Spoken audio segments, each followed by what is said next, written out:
Bom, pessoal, na nossa última aula, então, a gente começou a falar do pensamento do Michel Foucault, que é um autor que, como eu já expliquei da última vez, contribuiu para várias áreas do conhecimento, formou boa parte do nosso pensamento contemporâneo, influenciou bastante o pensamento brasileiro e é um dos pensadores mais importantes que a gente tem durante o século XX.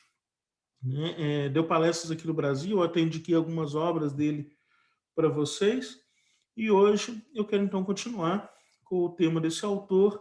Não tenho certeza se vou conseguir concluir o Michel Foucault, né, ou pelo menos a parte que eu gostaria de explicar sobre o pensamento do Michel Foucault já nessa aula, mas vou fazer o possível para conseguir.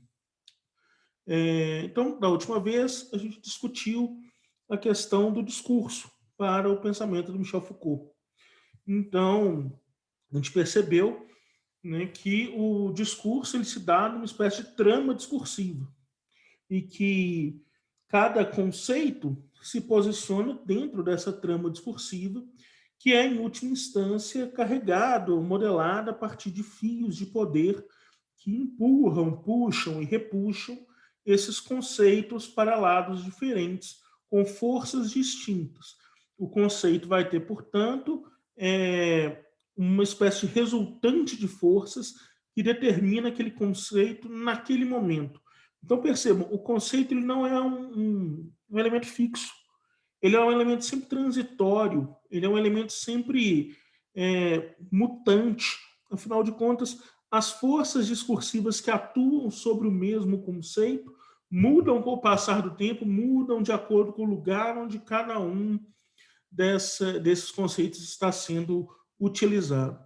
O exemplo que eu dei na aula para vocês foi o discurso, o conceito de loucura, ou demência, ou insanidade, e por aí vai.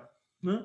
Esse conceito, que gira em torno da doença mental, ele vai ser puxado por algumas tramas, né, de poder que eu mencionei para vocês, mencionei três dessas tramas, que seriam a religião, o Estado e a ciência ou a medicina, né? No caso, a psicologia.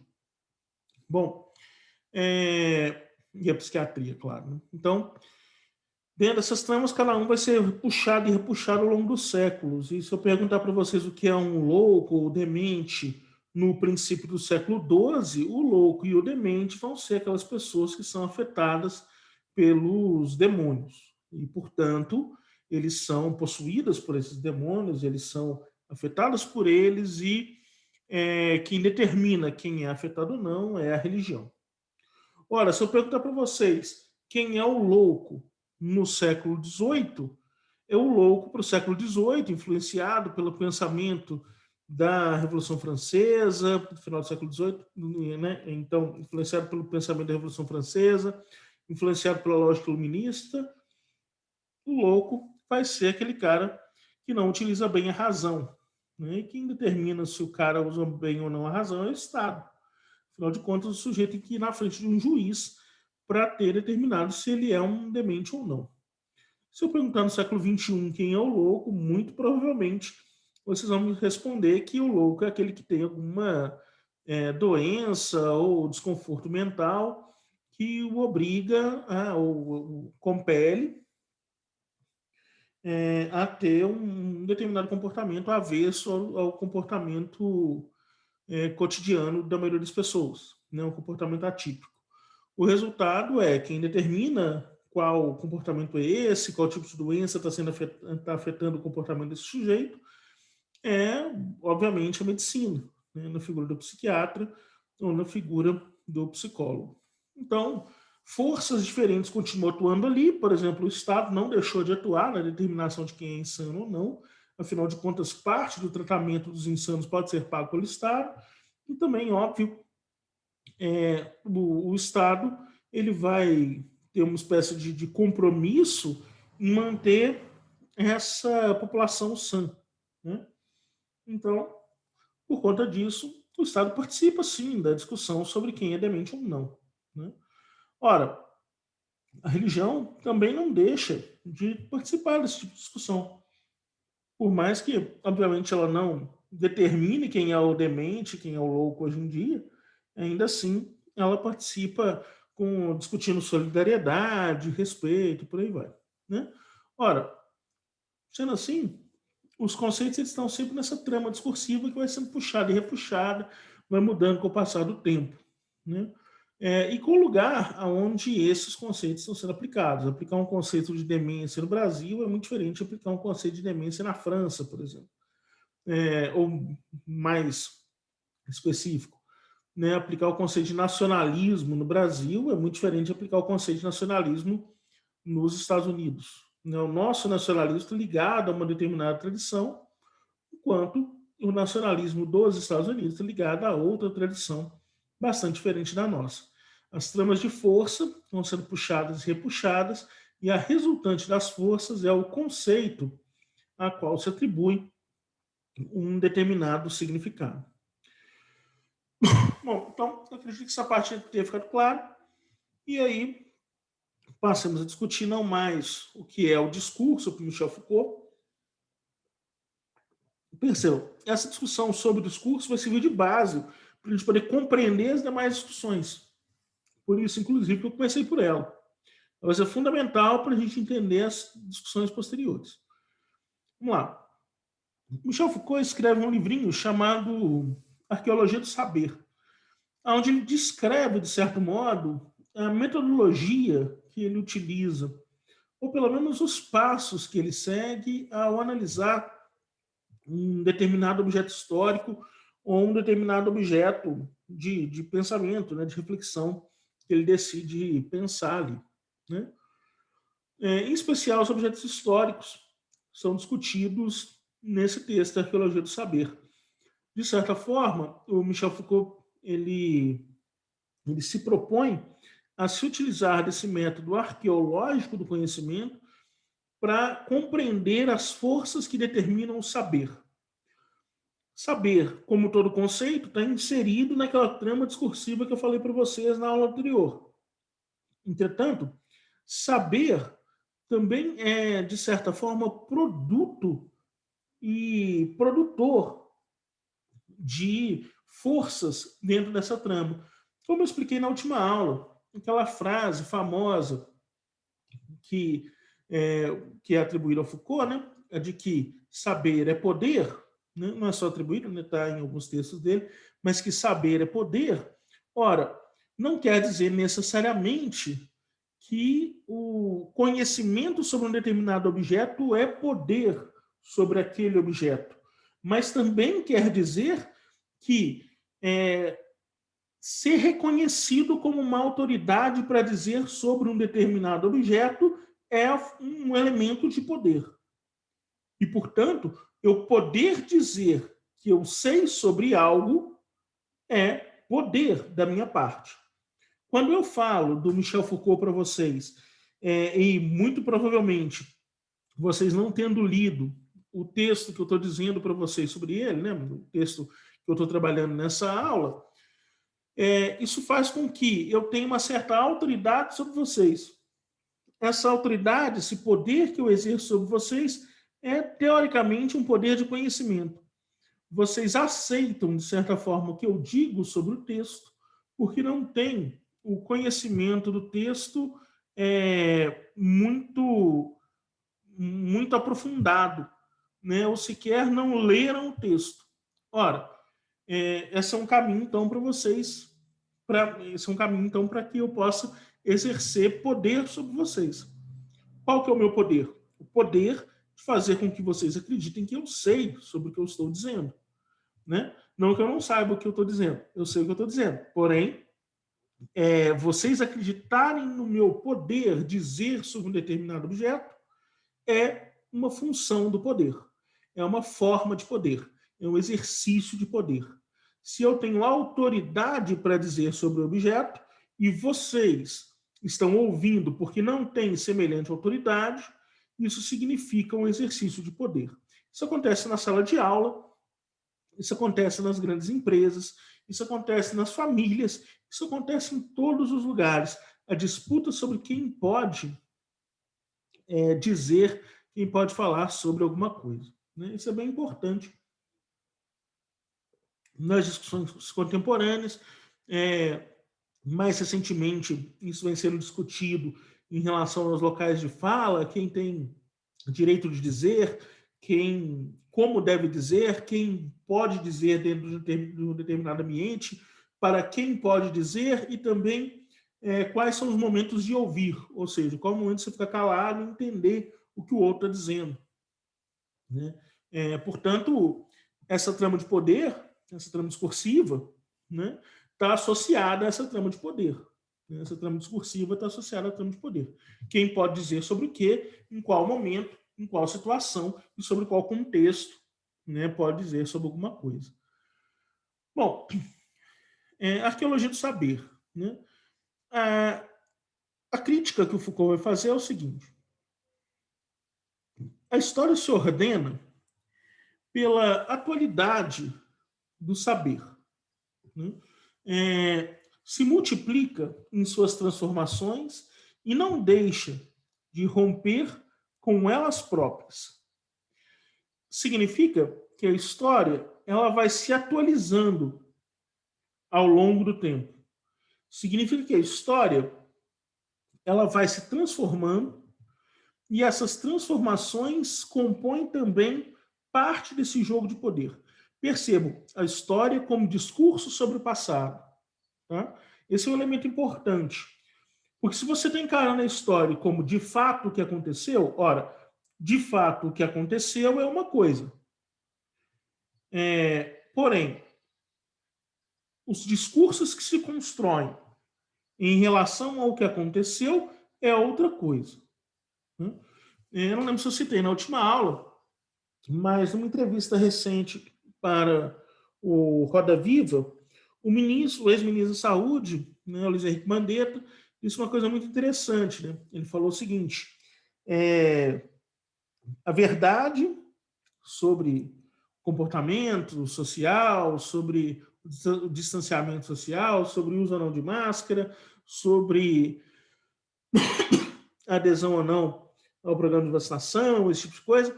A verdade, quem vai dizer sobre ela, a verdade, quem vai definir essa verdade é o tempo, né? Os discursos sobre o tempo. Isso não funciona muito bem, né? Porque a verdade ela existe, ela está ali dada, né? O acontecimento está ali, o fato histórico está ali. O acontecimento, ou seja, as discussões que giraram em torno desse fato histórico, é que podem ser alterados, mudados, repensados ao longo do tempo. Agora, o fato histórico está ali. Agora, o pensamento sobre ele é diferente. O pensamento sobre ele é realmente um jogo de poder e por aí vai. Não que o fato histórico não esteja envolvido em tramas de poder. Obviamente está, mas o fato histórico é um retrato pronto e acabado.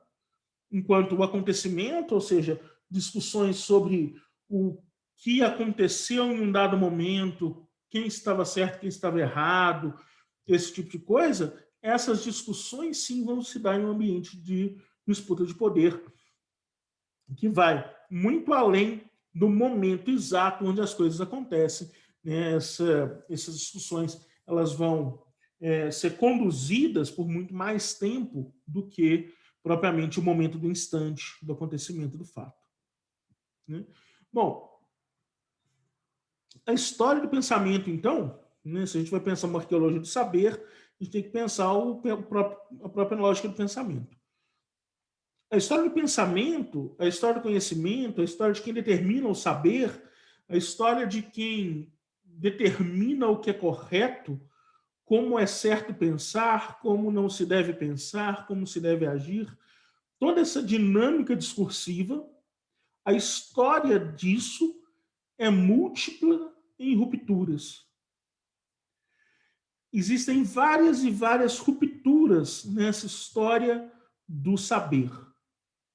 O problema é, para o Michel Foucault, as construções históricas a fim de transformar o discurso histórico em um discurso linear que começa em um dado momento do passado e carrega-se esse discurso até um dado momento do presente ou do passado recente, né?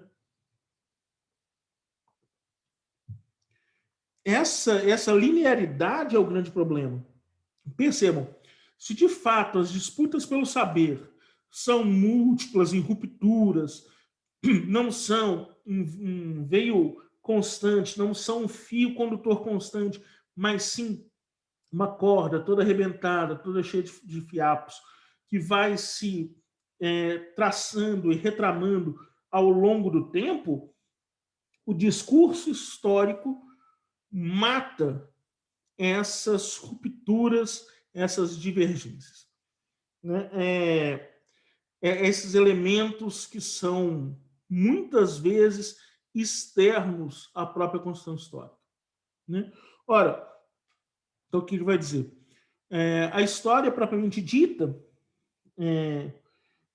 que como elemento descritivo da realidade, né, apaga as irrupções dos acontecimentos em prol da estrutura fixa, né?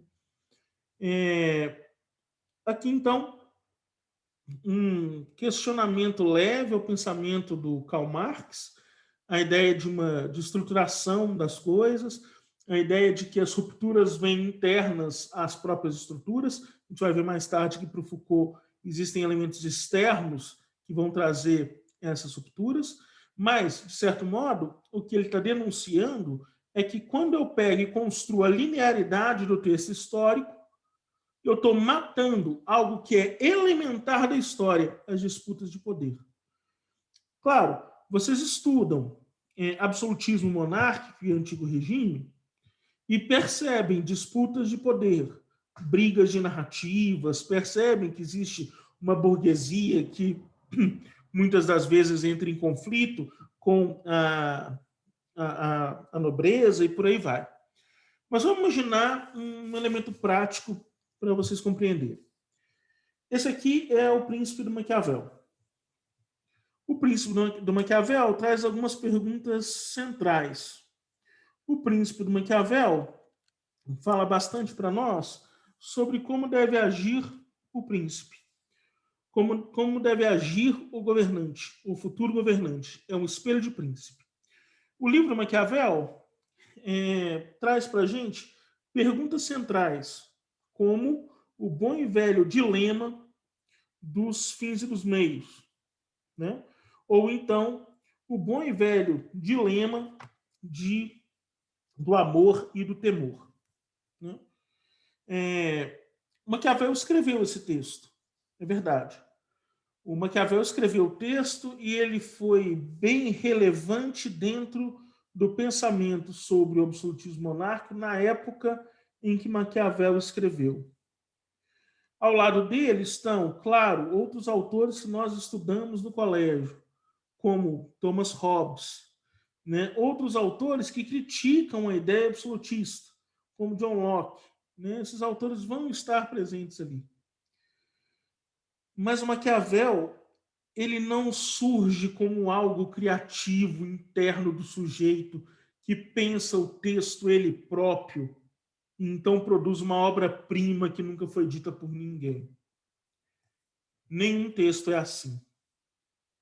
Todo texto, assim como todo conceito que a gente viu na aula passada, está entremeado naquela trama discursiva, está preso naquela trama discursiva.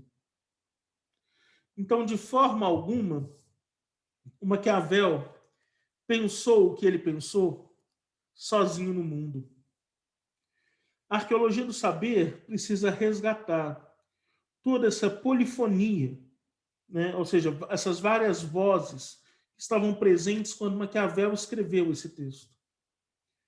E resgatando essa polifonia, resgatar com ela essas rupturas, essas divergências, essas múltiplas formas de pensar o mesmo objeto, que no final das contas permitiram que Maquiavel pensasse o que pensou, produzisse o que produziu, mas também que a obra do Maquiavel tenha se tornado relevante dentro do pensamento sobre o absolutismo e que, por ela se tornar relevante dentro do pensamento sobre o absolutismo, venha ela a ser uma das grandes referências sobre o tema até hoje, quando vamos estudá-lo no colégio ou mesmo na universidade, pelo menos no curso de graduação. Né? Ora, significa então que a arqueologia do saber exige que nós retomemos as rupturas que são perdidas na forma estrutural. Portanto, é exatamente isso que o Foucault vai dizer nessa passagem que eu coloquei aqui, nesse tópico que eu coloquei, aliás. A arqueologia do saber não é um método estruturalista. Ela não tenta aparar as bordas. Ela não tenta organizar as coisas em estruturas, mas ela reforça e ressalta as contradições internas dos textos, as contradições internas das falas, dos discursos.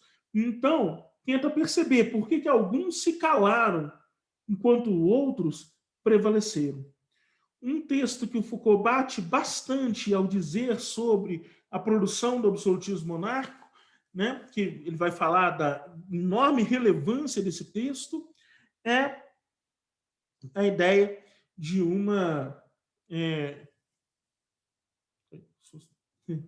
a ideia de um tópico que o Foucault vai falar bastante dentro desse texto, né, é a ideia de uma razão de Estado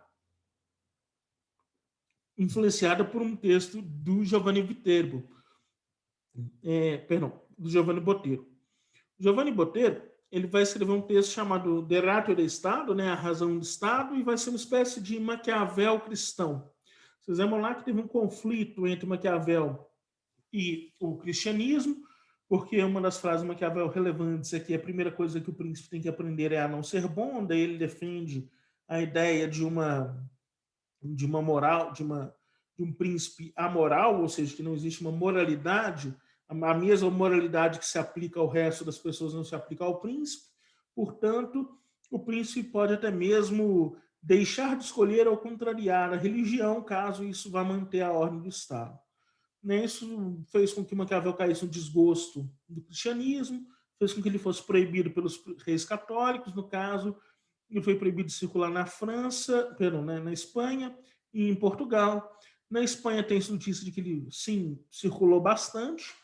Né? Em Portugal, as ideias dele vão circular na forma desse texto do Giovanni Bottero, que é A Razão do Estado. Né? Ele vai ser traduzido para português e tal. Bom, e aí, ou seja, não é só o Maquiavel que está dizendo essas coisas sobre o absolutismo. Não é só o Maquiavel que se depara com a questão dos meios e dos fins.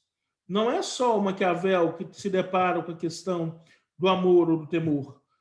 Mas essa é uma tópica da época em que Maquiavel estava escrevendo. O que é uma tópica? Uma tópica é um elemento central desse pensamento. É como se fosse uma pergunta matriz. Uma pergunta matriz que configura a maioria dos textos relacionados àquele mesmo conteúdo. Ou seja, todos os textos, ou a grande maioria dos textos que vão dizer sobre os limites do poder do rei, vão se deparar mais cedo ou mais tarde com a pergunta do amor e do temor. Vão se deparar mais cedo ou mais tarde com a pergunta dos fins e dos meios. Então, isso se configura como uma tópica. E não foi uma tópica estruturada pelo Maquiavel, mas que já estava presente nas discussões sobre o absolutismo. É um elemento da época. O Maquiavel sintetizou isso no texto. E aí tem uma discussão importante. Se vocês lembram lá da primeira aula, quando o Foucault estava nesse livrinho, né, a ordem do discurso, falando sobre o que ele estava querendo dizer numa determinada palestra, vocês lembram que ele vai dizer que, olha, eu quero ser envolvido pelo discurso. Eu quero ser envolvido pelo texto. Eu quero ser uma espécie de voz pela qual o discurso se manifesta. E aí cabe o questionamento.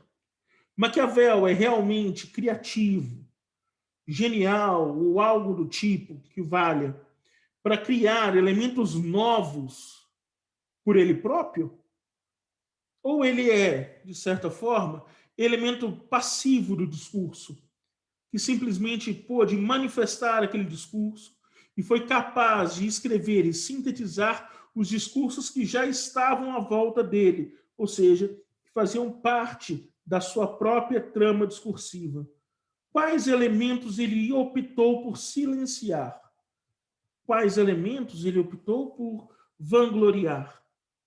Quais forças ele estava querendo agradar quando escreveu o que escreveu?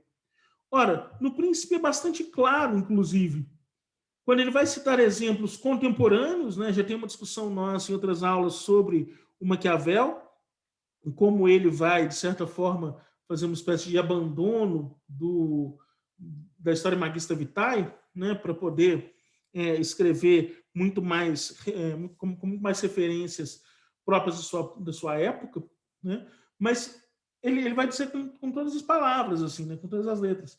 Ele vai dizer assim, tem um certo príncipe que está fazendo as coisas erradas, mas eu não vou dizer o nome dele, porque isso poderia me causar problemas.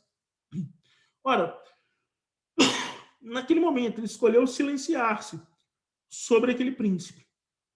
Ele escolheu silenciar sobre um determinado governante. Significa que o próprio Maquiavel está imerso na sua própria trama discursiva. As pessoas, não apenas os conceitos, estão posicionadas nessas tramas. São parte delas. E, portanto, quando eu falo, quando eu digo alguma coisa para vocês, de fato, é a minha trama discursiva que está se manifestando. Isso é bastante claro quando vocês vão ter aula, por exemplo, de história ou mesmo filosofia. Né?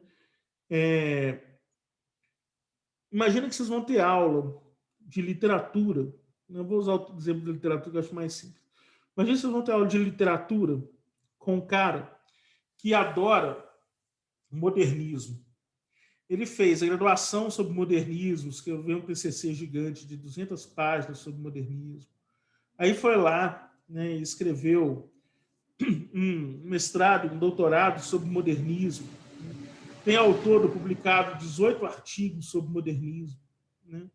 E aí, ótimo, vocês vão ter aula com esse cara. Ao longo do ano todo, ele precisa dar todas as correntes de pensamento da literatura, todas as escolas literárias. Até uma, eu acredito que ainda seja assim, que dê aula de literatura, mas, né, mas imagina que ele vai lá e tem que dar todas essas escolas literárias. Imagina quando chega finalmente no modernismo que ele tanto é apaixonado e tanto conhece. Nesse momento, ele dá várias aulas, porque ele não quer largar aquele tema. Ele adora aquele tema. Ou seja, se você tem aula com esse cara, você vai ter mais aulas sobre modernismo do que a média. Um conhecimento muito mais aprofundado do que a média sobre o modernismo. Mas se você tem aula com outro sujeito que, ao invés de modernismo, resolveu estudar literatura árcade desde o princípio, e foi lá e fez graduação, mestrado, doutorado sobre arcadismo, como aquilo foi importante para a história. Ora, quando você estiver estudando escola arcade com esse cara, aí sim você vai ter lá 5, 6 aulas sobre a mesma escola, porque são formações diferentes.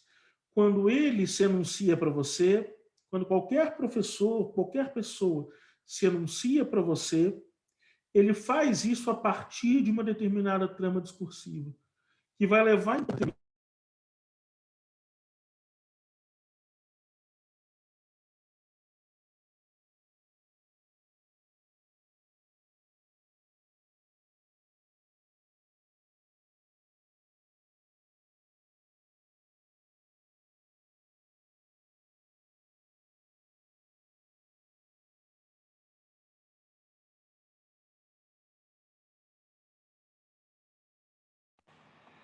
Perdão, pessoal, tive um problema no meu microfone, mas vamos lá. Imagina que você está tendo aula com um sujeito, né, e aí esse sujeito é formado, graduado, mestrado, doutorado, sobre um determinado tema. Ora, esse cara, ele vai levar um grande tempo para te explicar com todas as nuances aquilo que foi a formação dele, aquilo que ele escolheu, né? E que, portanto, é aquilo que ele gosta. No final das contas, tudo que a gente diz, tudo que a gente enuncia, está ligado à trama discursiva onde nos colocamos. Significa que quando eu ensino um determinado conteúdo, não tem como eu me desapegar ou me retirar ideologicamente do discurso. Porque quando eu digo, eu parto de um ponto na trama discursiva. E ao partir desse ponto na trama discursiva, bom, aí o meu discurso se anuncia de acordo com uma determinada ideologia, né? Então não existe discurso não ideológico. Afinal de contas, decidir apenas descrever o objeto, por mais não ideológico que aquilo seja, imagina que eu vá descrever esse celular para vocês e eu descrevo ele como um celular preto, com uma capinha e com a câmera com três negócios de fotografia e tal. Ora, a forma como eu descrevo ainda assim é ideológica, porque afinal de contas, bom, por mais concreto que seja isso que eu estou fazendo, por menos discordâncias que essa descrição que eu estou fazendo possa causar, ainda assim, quem escolhe começar a descrever pela capa, quem escolhe começar a descrever pela cor, quem escolhe começar a descrever pela quantidade de câmeras, sou eu. E, portanto, eu faço isso a partir da minha própria trama discursiva.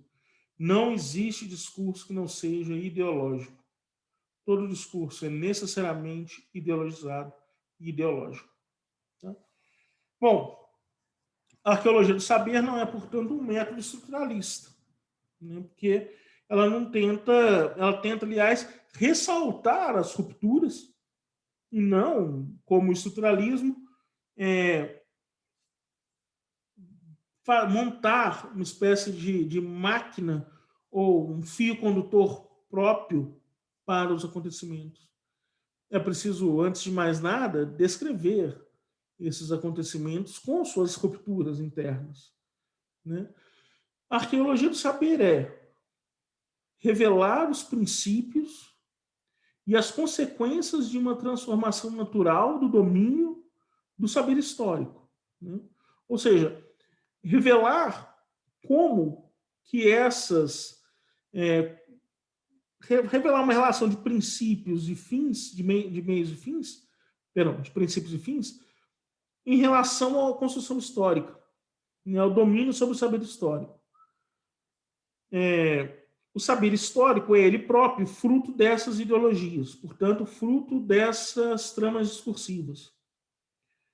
Portanto, a arqueologia do saber revela todo o conflito inerente ao texto, como o texto de Maquiavel, que se via escondida pelas noções estruturalistas, segundo as quais o Maquiavel publicou esse texto, e ele continua, quase que de maneira homogênea, quase que como se fosse uma voz praticamente única dentro do campo do absolutismo monárquico. A arqueologia do saber revela essas polifonias, revela essas discussões que fazem, que causam, ou que puxam as tramas do saber histórico. Portanto, por que é que o Maquiavel, no fim das contas, foi o autor matriz, de certo modo, que nos permitiu dizer sobre o absolutismo? Por que é que, ao ler Maquiavel, eu digo eu sei sobre o absolutismo? Por que o Maquiavel e não qualquer outro autor? Porque foi ele que estava num determinado ponto da trama discursiva, cuja resultante permitiu que ele se colocasse, ou que ele fosse colocado, melhor dizendo, num ponto de maior relevância. E a estrutura a estrutura levou a cabo a destruição daquela antiga polifonia existente ali, né? Bom, um livro nessa visão arqueológica, portanto, nunca é isolado. mas se conecta com essa rede discursiva, né? O livro nunca está isolado, nunca está acabado, ele nunca está pronto, ele não está numa redoma de vidro, nada do tipo. Mas ele está, de fato, misturado numa trama discursiva. E aí aqui eu cito o Michel Foucault na Arqueologia do Saber. O problema, na realidade, é saber o que os tornou, né, os fatos, né, o que tornou os fatos possíveis e como essas descobertas puderam ser seguidas de outras que as retomaram, corrigiram, modificaram ou eventualmente anularam, né? Ou seja, esse é o objetivo do resgate proposto pelo Foucault na arqueologia do saber. Compreender, né, quais são os acontecimentos que tornaram um determinado discurso possível. Quais são os acontecimentos que anularam outros discursos? Quais foram os discursos anulados? Quais foram os discursos corrigidos? Por que foi preciso corrigi-los? Né? Nesse contexto, tem um trabalho que eu acho muito legal de ser feito. Eu tentei fazer esse trabalho na Câmara de Mariana, na graduação. E um dia eu ainda vou parar para conseguir terminá-lo, porque eu acho um trabalho muito legal. Na Câmara de Mariana, para quem não sabe, a Câmara de Mariana é a Câmara mais velha de Minas Gerais, né? Então tem atas da Câmara desde 1711. Né? Eu peguei no século XIX, que era o que estava mais próximo de mim no arquivo, e percebi uma coisa muito importante, assim, que se tinha livros de atas da Câmara, né? Então livros manuscritos do século XIX, e até aí nenhuma surpresa. Porém, a gente via que nos documentos avulsos da Câmara, ou seja, nos documentos que ainda não tinham sido indexados, ou então, mesmo nos livros de variados da Câmara, as miscelâneas da Câmara, a gente encontrava também atos de Câmara. No começo, a gente tinha pensado que eram atos de Câmara que não tinham sido alinhavados em livro. E, portanto, eram atos oficiais que só não tinham recebido uma capa e uma numeração, conotação, para poder virar ato de Câmara de verdade. Mas, ao decorrer do trabalho, a gente começou a perceber o seguinte: essas atas eram, de fato, rascunhos das atas oficiais. Até hoje, na Câmara, acontece algo semelhante. Então, quando a secretária da Câmara registra, né? Então tem a reunião da Câmara, a secretária mais tarde faz a ata da Câmara. Né? Então, quando ela faz a ata da Câmara e lê essa ata na reunião seguinte, para ser aprovada pelos vereadores, né, que é um procedimento de praxe até hoje, várias vezes um vereador pede para, enfoca melhor tal coisa, eu não disse desse jeito, eu disse de outro jeito, suprime essa palavra ou coloca essa palavra. Hoje em dia, isso faz no computador muito rapidamente. Mas, na época, isso era feito manualmente. E o secretário da Câmara literalmente riscava os termos que eram rejeitados, escrevia por cima o termo que era colocado, ou então pedia para acrescentar, né, acrescentava-se nas entrelinhas das atas determinado conjunto de informações. Eu acho um trabalho fantástico tentar resgatar essas reconstruções discursivas dentro da política, no caso, da política local. Porque eu já vi que há divergências muito interessantes entre aquilo que está escrito nos rascunhos das atas e aquilo, o que está registrado no final. Né? Isso mostra exatamente como se dá esse processo de polifonia discursiva, como se dá essas transformações do discurso, onde partes são anulados, partes são rejeitados, partes são acrescentados. Isso mostra exatamente como se dá essa relação da citação que eu coloquei aqui para vocês. O processo no qual, né, os discursos são corrigidos, modificados ou, eventualmente, anulados. Né? Bom, e a gente precisa pensar nas bases para uma ação discursiva, né? é preciso que haja condições históricas para que o objeto apareça, para que possa dizer alguma coisa e para que várias opiniões sejam formadas sobre ele. Vou dar um exemplo idiota, porque eu acho que fica muito mais simples. Eu sou capaz de apostar com vocês que vocês não têm nenhum registro de discussão entre os filósofos gregos ou mesmo entre as miscelâneas lá, né, entre os vários discursos da população grega, nenhuma discussão sobre propaganda infantil ou sobre, sei lá, o consumo de internet pela cidade. Ora, como eu sei disso, a internet é uma invenção que não existia durante a época dos filósofos gregos, né, da antiguidade, e, obviamente, propaganda infantil, você precisa de uma série de elementos que a componham para que ela possa acontecer, e esses elementos não estavam dispostos, né, à disposição dos gregos. Mesmo a ideia de infância era diferente na época da Grécia Antiga. Resultado, essa não é uma discussão plausível para acontecer naquele momento histórico.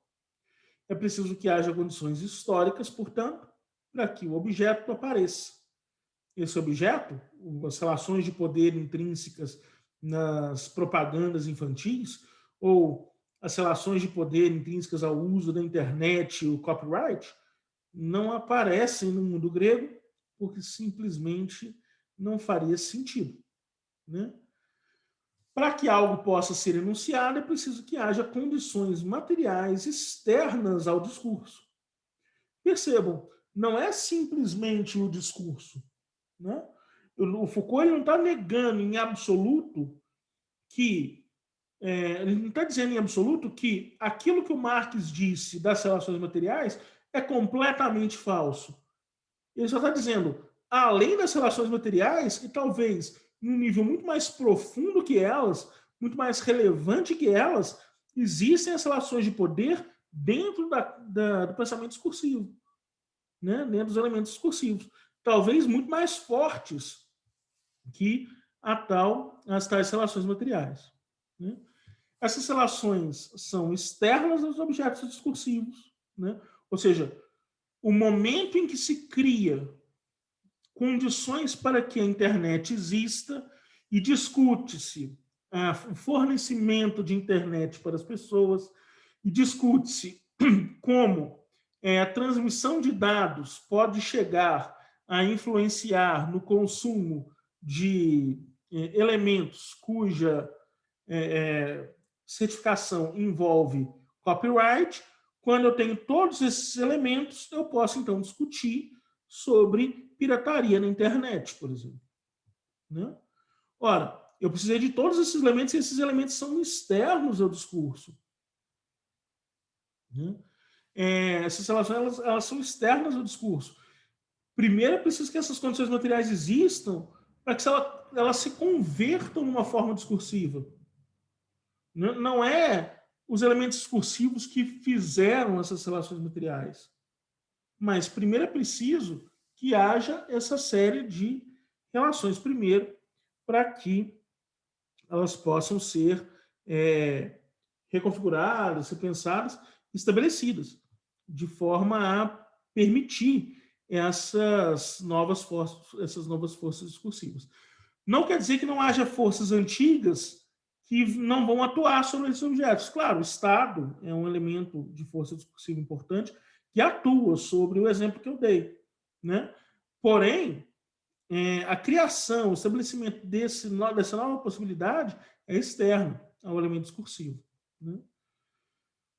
São estabelecidos, então, por esses objetos discursivos, esses novos objetos discursivos, são estabelecidos por relações econômicas, sociais e técnicas que precisam agora sim ser resgatadas, né? Ora, eu posso discutir o Maquiavel com vocês, posso falar sobre os princípios dele, o que ele imaginava, como ele via o mundo. Posso até dizer sobre os N outros personagens que discutiam sobre o absolutismo nessa época, e que formavam aí a tal polifonia discursiva que eu tenho dito para vocês nessa aula. Entretanto, veja bem, Eu não poderia discutir Maquiavel se absolutismo não houvesse, se os reis, se a monarquia não tivesse estabelecida. Eu não poderia discutir Maquiavel se ele nunca tivesse escrito o livro. Eu nunca poderia discutir Maquiavel caso ele não encontrasse meios suficientes para que as ideias dele fossem difundidas. E a difusão das ideias de Maquiavel estão ligadas, obviamente, a relações de técnica, por exemplo, o desenvolvimento do objeto livre, de elementos econômicos e sociais, como, por exemplo, o estabelecimento do regime monárquico. Né? Sem esses elementos, jamais eu poderia discutir Maquiavel, pelo menos não da forma como eu tenho discutido. Né? Bom, relações entre sujeitos relacionando-se pelo objeto são diferentes de relações formadas do objeto. Né? Então, a relação dos sujeitos em relação aos objetos é diferente das relações formadas diretamente pelos objetos. Relações discursivas não são exteriores ao discurso. Né? Elas são interiores às formas discursivas. Não limitam ou lhe impõem forma. Então, as relações do discurso, essas tramas que são puxadas no discurso, não impõem uma forma, um limite ao discurso, mas elas participam dele. Né? O que importa não é a coisa em si, mas os caminhos e as arestas discursivas que tornam a coisa possível. Né? Então, o que importa não é o texto do Maquiavel.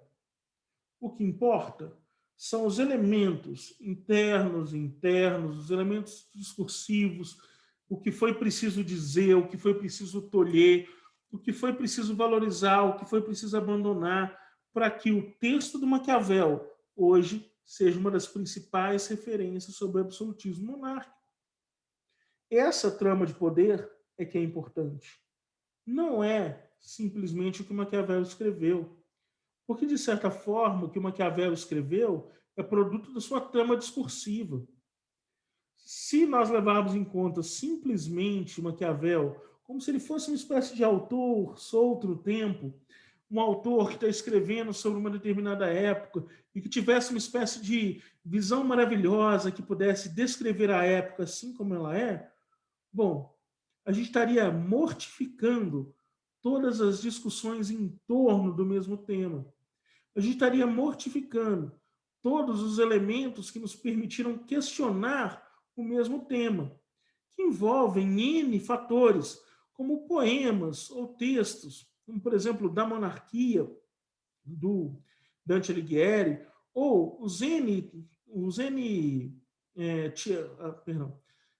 peças históricas construídas pelo Shakespeare, que também vão dizer sobre o mesmo tema, as relações de poder durante aquele período, em locais diferentes, é claro, porém, ainda assim, relações discursivas, formas de dizer, problemas que circulam e não circulam numa língua só, circulam em todos os lugares, circulam naquele momento, porque é aquilo que estava sendo perguntado naquela época. Bom, para isso então, o enunciador se pergunta sempre, ao produzir um texto, 3 elementos fundamentais. Ou seja, quem fala, de onde fala, qual a situação do falante em relação ao grupo, para quem ele fala. Aqui tem um texto interessante também de mencionar, um textinho chamado Sobre a Literatura, do Jean-Paul Sartre, vale a pena dar uma olhada. O Sartre não tem as mesmas ideias do Foucault, mas ainda assim ele está dizendo naquele texto que o autor ele produz para um público. Então, quais são as intenções ao produzir aquilo? E tem um textinho do Certeau, que foi um dos primeiros textos que eu li na minha graduação, chamado Ler uma Operação de Caça. Está no a vida cotidiana, acho que é isso mesmo que chama, história da vida cotidiana, né? É, acho que é isso mesmo. Bom, mas tá lá, ler uma operação de caça, se vocês procurarem no Google, vocês acham facinho também. Um texto de umas 12 páginas, que mostra um pouco sobre esse jogo entre autor e leitor, né? Então, bom, para o enunciador, para os enunciados, é preciso considerar, portanto, quem fala, quais as razões pelas quais usa essa linguagem. Então, quando eu me anuncio a vocês, eu me anuncio usando uma determinada linguagem. Por mais que vocês possam dizer assim, pô, Pedrão, mas você tem a boca suja pra caralho, né? Você fala um monte de bobagem, você diz aí um monte de palavrão, você faz tal coisa. Talvez na minha vida cotidiana eu não diga tantos palavrões. Talvez na forma de eu dizer cotidiano eu seja muito menos engraçado, ou tente sê-lo muito menos engraçado, do que vocês podem observar durante as aulas. Né? Não que as minhas aulas sejam engraçadas. É, os exemplos que eu dou têm um objetivo. O objetivo é que vocês compreendam o conteúdo. As piadas que eu faço têm um objetivo. O objetivo é que vocês compreendam o conteúdo, e por aí vai. Então, quem fala quais são as razões pelas quais usa a linguagem como usa. De onde falam? Os lugares institucionais de onde se fala. Bom, eu falo de uma instituição. Eu sou professor de um determinado colégio.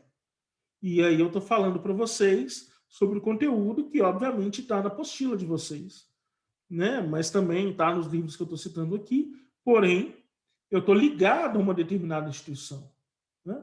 Quando eu me anuncio para vocês, eu me anuncio como figura dessa instituição, personagem dessa instituição. Que é muito diferente, por exemplo, de eu me anunciar numa mesa de boteco para um colega meu, né, de faculdade, que para ele pouco importa qual a instituição onde eu estou lecionando agora, e para mim muito pouco interessa qual a instituição na qual ele está lecionando agora. O que interessa é que nós nos conhecemos na universidade, e aí vamos bater um papo lá, falar bobagem, por aí vai. Né? Então, de onde eu falo, essa instituição segundo a qual eu falo, é um outro elemento importante para compreendermos a enunciação. Né? Qual a situação do falante em relação ao grupo? Né? Então, quando eu pergunto, ou quando eu falo alguma coisa, eu falo de algum lugar. Eu falo para o grupo. E esse grupo tem uma relação comigo, que muitas vezes pode ser de autoridade, outras vezes pode ser de aprendizado, outras vezes pode ser de respeito, tem N situações diferentes. Eu dizer, por exemplo, para os meus alunos, é muito diferente da forma como eu me anuncio para uma banca avaliadora, por exemplo. Imagina que eu vou dizer para vocês, explicar o Foucault para vocês, ou falar alguma coisa, né, explicar um determinado conteúdo para vocês. Ora, eu explico, eu faço isso a partir da nossa relação professor-aluno. Mas se eu vou fazer isso com a minha banca, por exemplo, a minha banca tem um conhecimento muito maior do que eu sobre o objeto que eu estou dizendo para elas. Então, é muito provável que o jeito como eu me anuncio para a banca seja diferente da forma como eu me anuncio para os alunos. Principalmente porque, enquanto na relação professor-aluno, o professor exerce uma certa autoridade sobre o aluno, na relação de uma defesa de mestrado, doutorado, a banca exerce sobre o avaliado, né, no caso eu, uma autoridade. Portanto, o jeito de me enunciar é diferente porque a minha relação com aquele grupo é distinta. Né? Esses três elementos permitem que a gente configure o discurso. Né? E, bom, a arqueologia do saber tenta, então, delinear os feixes de relações, né, aquelas várias tramas de relações, em prática, para que um termo de queira e ou perdão, que um termo adquirisse e ou alterasse a sua carga semântica.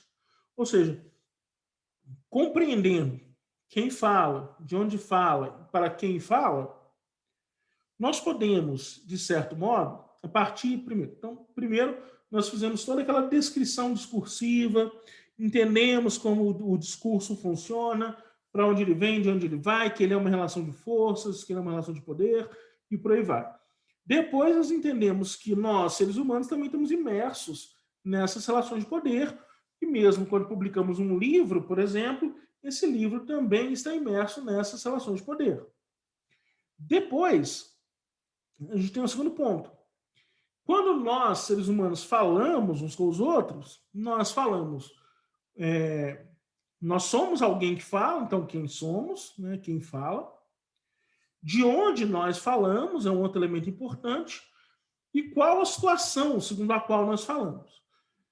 Compreender esses elementos, desde as relações de força lá do discurso até esse momento onde nós compreendemos o sujeito que diz enquanto objeto discursivo, nos permite delinear as relações segundo as quais um determinado termo adquire ou altera a sua carga semântica. Ou seja, quando eu digo um determinado termo, quando eu dou um determinado exemplo, o meu exemplo é muito diferente quando eu digo e quando outra pessoa diz. Só um exemplo. Imagine que algum de vocês vai me dar um exemplo sobre, sei lá, Hamlet, né? Ora, em Hamlet, o pai tinha morrido, né, a figura paterna tinha morrido, e aí o príncipe Hamlet vai lá tentar desembolar a história. Quando vocês me dão um exemplo, e considerando a maioria de vocês, pelo menos torço para que os pais ainda sejam vivos, vocês dão esse exemplo dentro do contexto de vocês. Mas se eu dou esse exemplo para vocês, meus pais tendo morrido, bom, é um exemplo completamente diferente, né? Porque o enunciador, o sujeito que diz as coisas, tem uma carga semântica diferente, né?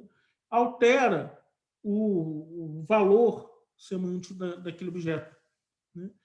Quando eu digo alguma coisa dentro do meu contexto, ele significa uma coisa. Quando vocês dizem dentro do contexto de vocês, aquilo significa outra coisa, né?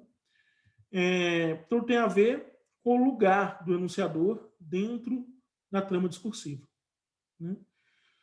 Aí ele faz uma distinção entre o saber arqueológico, né, a arqueologia do saber, a história das ideias e a história das mentalidades. Só para lembrar, a história das mentalidades busca um ponto em comum, desde o mais alto cargo até o mais simples dos servos, portanto, desde César até o pior dos escravos. Enquanto a história das ideias é uma história de elementos secundários e marginais dos conhecimentos imperfeitos, né?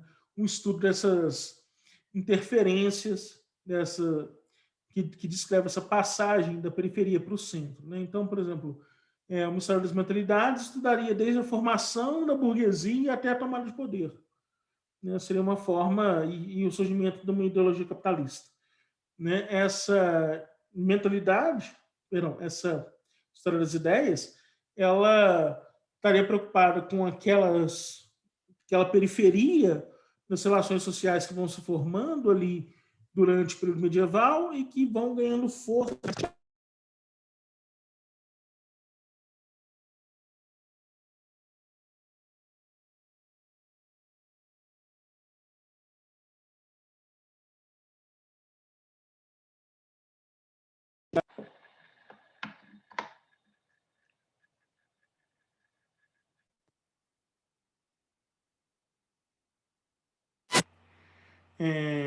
Tá, meu microfone tinha dado pau de novo, mas eu acho que agora funcionou.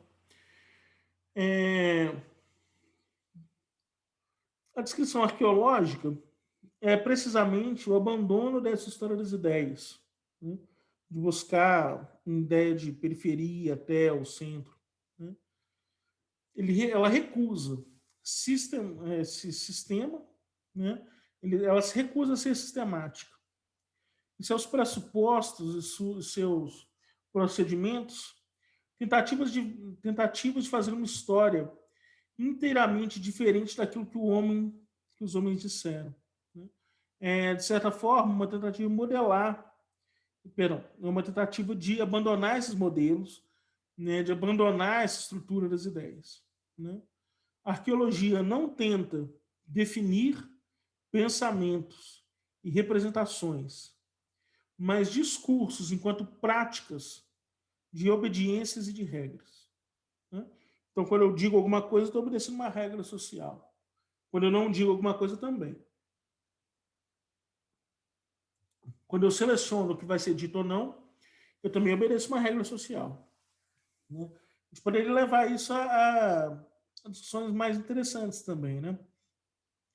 Quando eu seleciono no século XIX ou no século XVIII um documento para compor um determinado acervo documental, portanto, o arquivo de uma determinada instituição, eu faço isso com um determinado fim, né? Fim esse que pode fazer ou não sentido hoje em dia. Mas a política de descarte documental do século XVIII fez com que determinados documentos sobrassem para nós, né? E esses documentos que sobraram para nós, foram preservados nos acervos, são, ainda assim, elementos dessa disputa política. São a construção de uma disputa política que se deu lá no século XVIII. E são eles que nós utilizamos hoje para construir e pensar a história, né? É, não busca transições suaves, mas especificidades dos discursos, mostrar o que são, né? E repudiar o sistema. A arqueologia não se ordena por obras canônicas, como Maquiavel, por exemplo, mas define regras e tipos de práticas discursivas que atravessam obras individuais. Então, é imaginar o tipo de pensamento, o tipo de questão que atravessou Maquiavel, por exemplo, né? A arqueologia não tenta, né? Então, a arqueologia não tenta reconstruir o que pode ou não pode ser pensado, desejado, visado. Trata-se de uma reescrita, uma transformação regulada do que foi escrito, né? Ou seja, a arqueologia tenta revelar novamente aquilo que poderia ter sido escrito, mas não foi, né? Aqui eu coloquei uma referência importante de um textinho do Pierre Menage. Tem um texto chamado Pierre Menage, autor de Quixote, né, que eu acho que vale bem a pena mencionar. Eu até coloquei ele aqui, né? Só para citar, esse é um texto do Jorge Luiz Borges, né?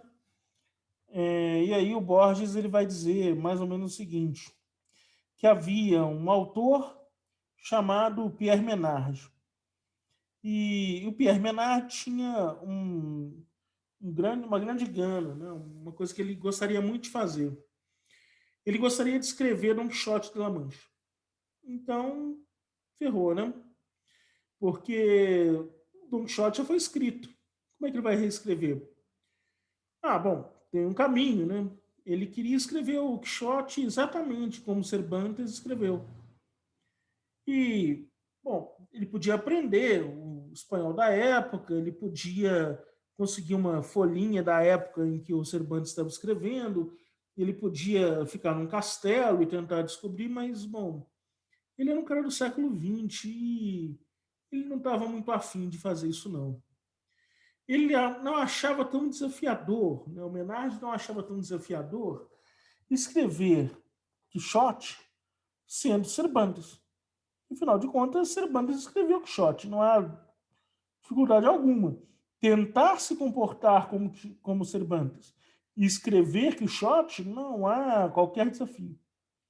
O desafio que o Pierre Menard toma para si é: eu quero escrever Don Quixote sendo eu Pierre Menard.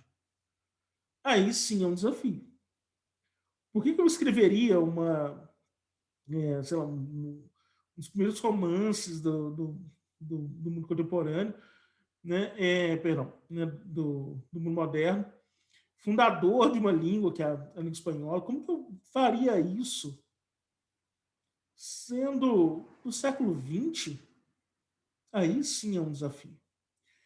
E Menard começa a escrever e tentar reproduzir, de certa forma, né? Aliás, tentar fazer aquilo que Cervantes tinha feito lá nos séculos anteriores. E ele consegue. Em um dado momento, é, tropeça-se as palavras de Menard com as palavras de Quixote. E aqui uma citação do texto que eu destaquei para vocês. Olha só. Construir uma relação de cotejar, perdão, constituir uma relação, cotejar o Dom Quixote de Menard com o de Cervantes. Este, por exemplo, escreveu Dom Quixote, primeira parte, nono capítulo. Então, Cervantes escreveu Dom Quixote, primeira parte, nono capítulo. A verdade, cuja mãe é a história, êmula do tempo, depósito das ações, testemunho do passado, exemplo e aviso do presente, advertência do porvir. Registrada no século XVII, redigida pelo engenhoso Fidalgo, redigida pelo engenho leigo, Cervantes era enumeração, é mero elogio retórico da história. Menard, em compensação, escreveu. Então, Menard conseguiu realmente escrever o que Quixote escreveu, olha lá. A verdade, cuja mãe é a história, êmula do tempo, depósito das ações, testemunha do passado, exemplo e aviso do presente, advertência do futuro. A mesma coisa. A história, mãe da verdade, e a ideia é assombrosa. Menard, contemporâneo de William James, não define a história como indagação da realidade, mas como sua origem. A verdade histórica, para ele, não é o que aconteceu, é o que julgamos que aconteceu, semelhante ao que o Mandetta tinha dito lá no Roda Viva, né, e daí me causar tanto espanto. As cláusulas finais, por exemplo, e aviso do presente, advertência do futuro, são descaradamente pragmáticas. Também é vívido o contraste do estilo. O estilo arcaizante de Menard, no fundo estrangeiro, padece de algumas afeições, de alguma afetação, perdão. Não assim o do precursor, que emprega com desenvoltura o espanhol corrente de sua época. Não há exercício intelectual que não resulte ao fim inútil uma doutrina filosófica no início, uma descrição verossímil do universo. Passam os anos e vejam como essa passagem ela resume, de certo modo, essa discrepância discursiva, essas disputas discursivas que eu tenho descrito para vocês na última aula e nessa aula de agora. Uma doutrina filosófica no início, uma descrição verossímil do universo. Passa os anos e é um simples capítulo. Quando não há um parágrafo ou um nome da história da filosofia. Na literatura, essa caducidade final é ainda mais evidente. O Quixote, diz-me Menard, foi antes de tudo um livro agradável, Agora é uma ocasião de brinde patriótico, de brindes patrióticos, de soberba gramatical, de obscenas edições de luxo. A glória é uma incompreensão e talvez a pior. Né? Ou seja, aquele texto que foi escrito dentro de um determinado contexto, para um determinado grupo de pessoas, com determinada intenção, hoje em dia foi absolutamente transformada pelas relações discursivas que se apoderaram dele e que hoje produzem edições de luxo visando coisas avessas a que o autor originalmente tinha proposto. Né? Bom, galera, eu não preciso falar da microfísica do poder e da microfísica do poder. E eu vou dar, então, falar na próxima aula sobre esse conteúdo, para não cansar demais e também não confundir muito a cabeça de vocês. Certinho? Marinha, muitíssimo obrigado. Desculpem aí os problemas com o microfone, desculpem os problemas com os cortes, mas espero que tenha dado para entender. Qualquer coisa, coloquem as dúvidas aí, que a gente tenta resolver na medida do possível. Certinho? Grande abraço, povo. Até mais. Falou.